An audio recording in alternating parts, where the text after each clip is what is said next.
Federal Way, Washington, December 14th, 1991. A quiet Saturday morning on a suburban high school campus. Just after 8:30 that morning, two teenage boys were walking toward the gym. They saw movement in the bushes. A man stepped out. He didn't run. He didn't speak. He just walked past them, calm, steady, eyes forward. Something about it didn't feel right. A few steps later, when the man disappeared around a corner, the boys looked toward the brush. They saw a body. They ran for help. The man's face, the hair, the jacket, the way he walked, was burned into their memory. Earlier, 16-year-old Sarah Yarborough arrived early for drill team practice. She never made it inside. A composite sketch was drawn that day.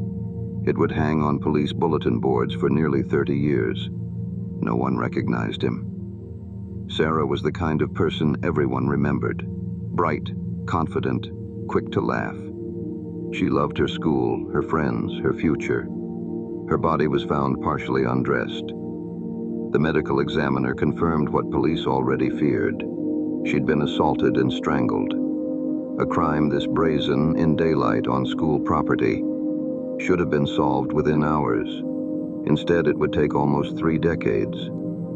At the scene, detectives gathered everything they could: shoe impressions, tire marks, hair fibers, and semen that produced a complete male DNA profile. In 1991, DNA science was in its infancy, but the evidence was diligently preserved and would eventually be the key. Years passed and a new tool began changing the landscape: forensic genealogy. Investigators partnered with experts to trace Sarah's unknown killer through family trees, not criminal databases. Early analysis linked to the Fuller family line, descendants of colonial settlers. This name was very interesting because the Yarborough family had a family friend named Bill Fuller. It appears the case was close to being solved, but Bill Fuller was about 20 years older than the description. He volunteered DNA and he was cleared. Another dead end. By 2019, forensic genealogy had gone mainstream.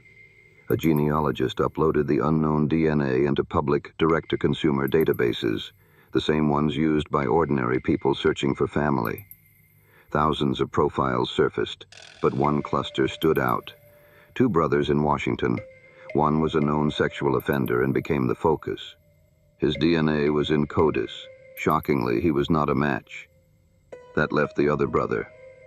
He lived quietly in Covington, not far from the crime scene.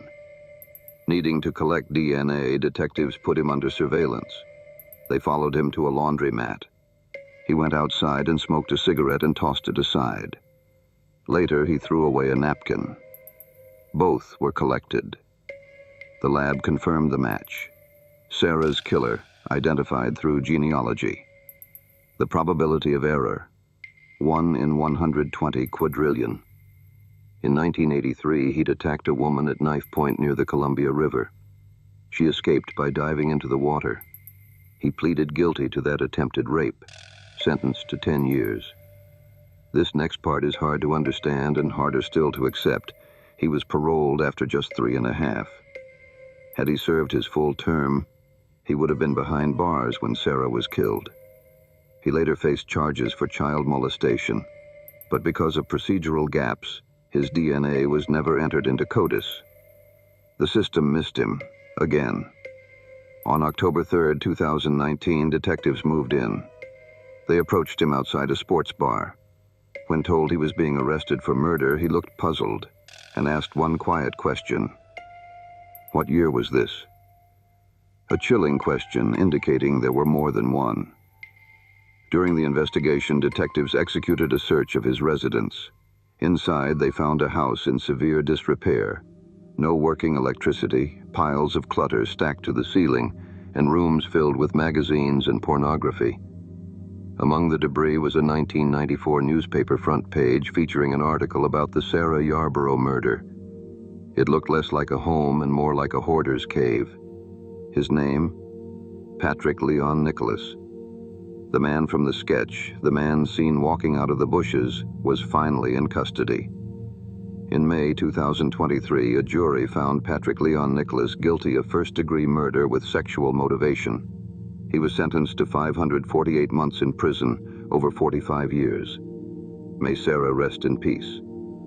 Forensic experts later recognized the Yarborough investigation as a landmark in genetic genealogy. It earned international recognition, a top 5 finish in the Gordon Thomas Honeywell Governmental Affairs (GTHGA) DNA Hit Award, a global program established to demonstrate the power of forensic DNA databases to solve crime and identify missing persons. This case highlights gaps in the system that allowed a predator to remain at large, and it is yet more proof that monsters live among us. What do you think? Guilty or not? Justice or not? Did the system fail? Please give a like and subscribe if you think we deserve it.